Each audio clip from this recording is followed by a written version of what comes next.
Hey, good afternoon, everybody. This is Mark. I'm the founder of knapsack.com. That's NAP-SACK.com. It is a social website where people can get on and speak freely. My censorship is just that you do not create any threats towards anybody, racially, or just threats, period. I want everybody to go on that site and have fun. So please check it out. You can also get us on the mobile app. You can download it on Google Play or the Apple App Store. I want to talk about this guy, Arbery, in Georgia, who was shot down by two white males, a father and son.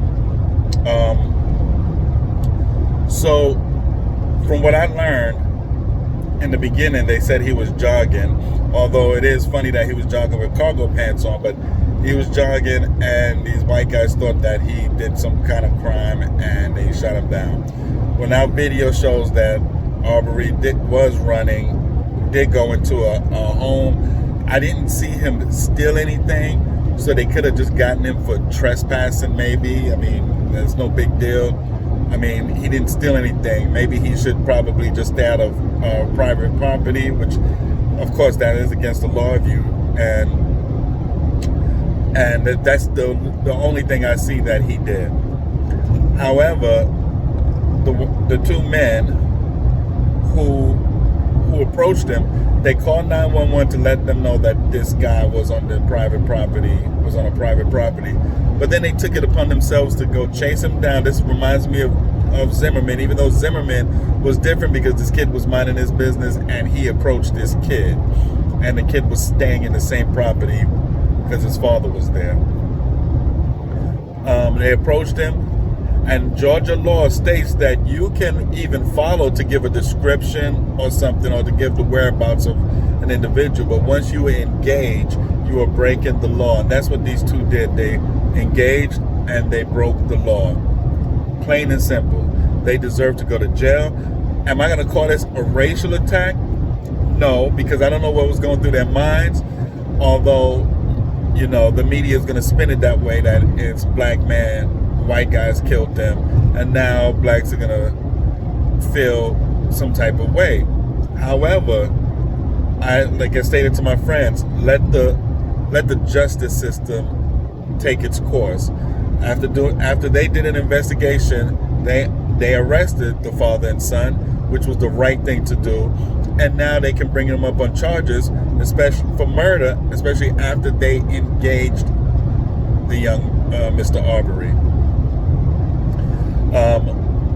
The reason why I like the Brexit movement and I left the Democratic Party was because of the lies that the Democrats have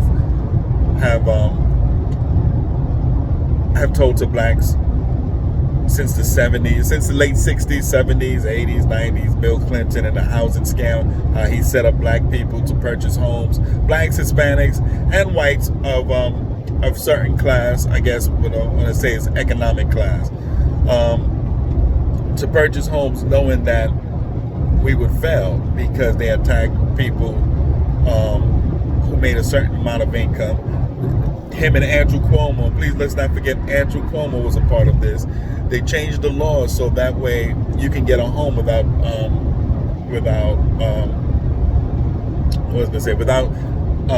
credit checks. Basically, the 20% down payment was gone, and so people took advantage of this. And then in the long run, they got screwed over. Now, the only ones that made rich was Bill Clinton friends, maybe Bill Clinton himself, I don't know, but Bill Clinton friends, and the ones who suffered were blacks.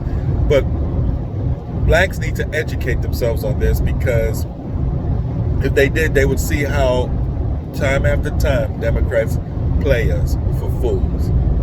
However, Candace Owens was somebody that I really look forward to. Said she was like the second coming of Martin Luther King. But on this particular topic, I have to disagree with Candace Owens. She's right and she's wrong. But what bothers me is that Candace seems like she has to prove a point that he wasn't a jogger. Like, okay, this justify why these guys shot him, because he was not a jogger. But Candace is not realizing, okay, yes, he was not a jogger, and yes, he did enter private property. But the two men that shot him engaged him. They should have just called the police and let the police handle it. But instead, they engaged the young man, and that's when everything went haywire. And still, this was a troubling ending, and Candace Owens should at least show some type of empathy, even though, yes, the man was not a jogger. He still died, and that was a loss of life, and for a stupid reason, when those two men should have they called 911, and they should have left it at that. They gave a description, and even if they wanted to follow to see where he was going, that was fine.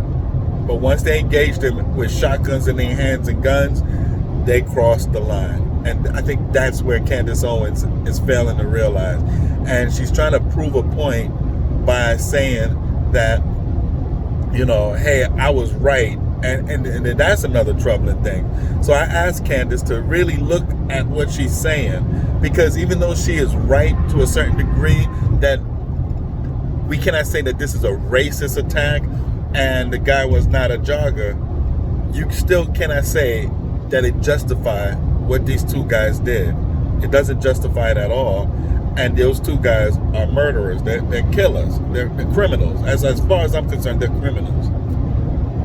And this man lost his life because these guys wanted to be vigilantes. That's the bottom line. And I think Candace Owens really need to go back, do her research, and she'll see that her comments offended some people, which it did, because it bothered me a little bit that she would be this aggressive instead of just realizing that, hey, yes, this man wasn't jogging. Yes, he did enter private property. Okay, but when those two men engaged him with shotgun in hand and a pistol, they crossed the line. And so I hope Candace Owens is listening. I hope she could listen to my video, because I love Candace. I think what she started, this movement, was necessary, was needed, and thank you. But please don't lose people because you need to prove a point, because what you're trying to prove is wrong. Show more empathy so that other African Americans can see that, hey, let's stick to the facts. Let's not go into a racial war. Let's not deem everything racist. I'm with her on that. But when you have to prove your point and to make it seem like these guys were justified, that's when you lose your fans. That's when you lose the people that you try to educate and to teach on what's going on with the Democratic Party. And anybody could be a Second Amendment fan. My mom is, and my mom is a hardcore Democrat, and she's a Second Amendment fan. But you lose them when you take away everything that made you who you are, and you go south on a matter that's important to everybody, because facts are facts, and that's what you should stick with. You were part right, and then you went south, and you ruined it. So please, and I'm not angry at you, trust me. I'm a huge fan, still will be a huge fan. I just want you to realize that, hey, maybe you could put out a tweet saying, look, maybe I was a little aggressive. Maybe I was a little aggressive on this. Maybe I didn't think about others. So I do want to apologize. Those two men were wrong with engaging him. It's the law, it's in the Georgia law. It clearly states it. And they should face the punishment that's deserving of them. So if you want to reach out to me, talk to me, you can reach me at Knapsack.com. You'll find my name, M. Chinema, CHINAMA. I'm always there. Like I said, knapsack.com. Just type in my name in the search. Mark, M-A-R-C. Last name Chinema, CHIN as in Nancy, A-M as in Mary, A. And I'm always willing to debate. Just come on and bring it.